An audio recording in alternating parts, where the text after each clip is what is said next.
Yeah, I'm super excited about the waveboards. First reason is because we get lucky that we can work with the best manufacturer of kiteboards in the world. Those guys have come up with like the best construction. And so, you know, if you look at our boards right now, what most of the board is, of course, is the core, like in the twin tip, it's 99% of the board. And we use a core that's really high density. At the same time, it's really strong for both breaking, board in half, but also for dentings.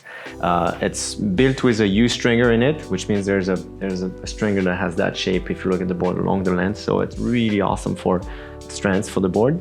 So once you have that you know, core that's super strong already, you know your board is going to be strong. And then we built it with what we call the Zoric Infused sandwich. And what it is instead of like wet laminating the boards and kind of like guessing how much resin you put in it, well, the boards are infused. So that means we put the exact amount of resin per square meter of the board. And so we have a board that has a construction that has the perfect ratio resin to fiber. And once you reach that, this is the strongest it can be. You know, you talk to the supplier, the resin supplier, that's what they say. And, you know, they've done tons of studies about it. That's how it works. So we get the boards that are perfectly built.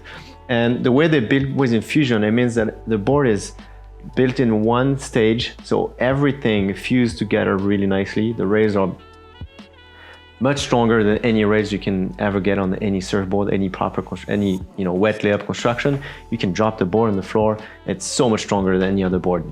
The back of the board here, the corners, they're much stronger. And then so what we have too is the deck has the Zoric, which is a material that's really good for impact. So it gets infused and then the resin gets in it. And so on top of having a super strong core, we also have a very strong skin, which means you can really punch the board and you would feel it. It's really strong.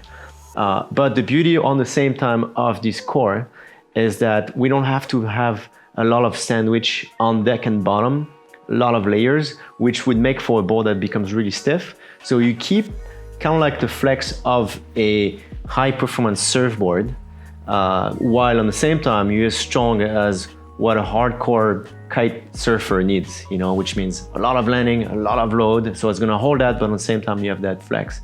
And then on the bottom, we have a carbon stringer for a little more response. You know, that's something you feel when if, for example, you do a bottom turn, you push the board and it pops out of your bottom turn to get more reflex. So the construction is really amazing. And this is some boards that are just, I know they're gonna last longer than any other boards ever last before. And combined with that, we have some shape that we've been refining. There's two models. The first one I got on the screen here is the NoBrainer.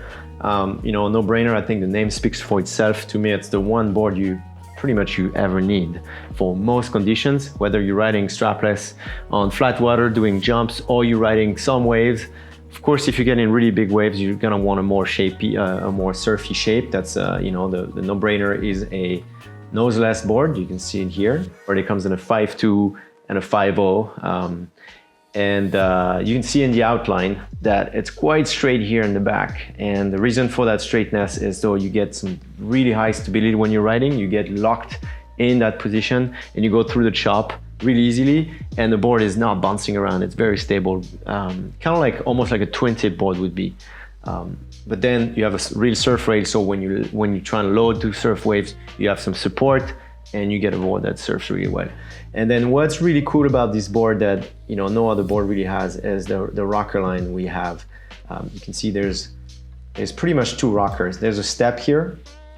So what you do is when you're riding along, you're not on a wave, your back foot is quite forward on the board. You're probably somewhere, you know, around the front fin, somewhere here. And so you're really using the straighter rocker line. You're using this part, and the back of the board is here. You can see has more rocker. There's a step here. So when you're moving back to ride a wave, your back foot comes really above your back fin, and then you start engaging the extra rocker. And what it does is it makes a board that is gonna turn better because suddenly you have a higher curve. So it turns better in the waves, but also for flat water riding, if there's no chop, no wave, it's sometimes with a board that doesn't have that, it's hard to get the nose to lift to get your kind of like your ollie jump. And with this, you get a board that you can pretty much ollie with, so you can jump without any chop. And that's really awesome, because for strapless, sometimes there's just no waves. We just want to be doing tricks, you know, coming in or on flat water. So you get a board that's just, you know, has all those features in it that makes it awesome for strapless tricks and awesome for wave riding. Also, you can see the nose rocker is pretty high up here.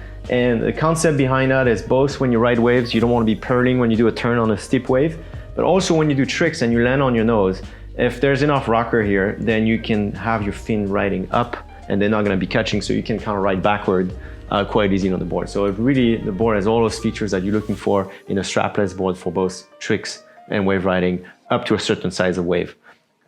Once the waves get bigger, you want to go on a more, you know, wave-oriented board, which would be our Super Wave 5.8.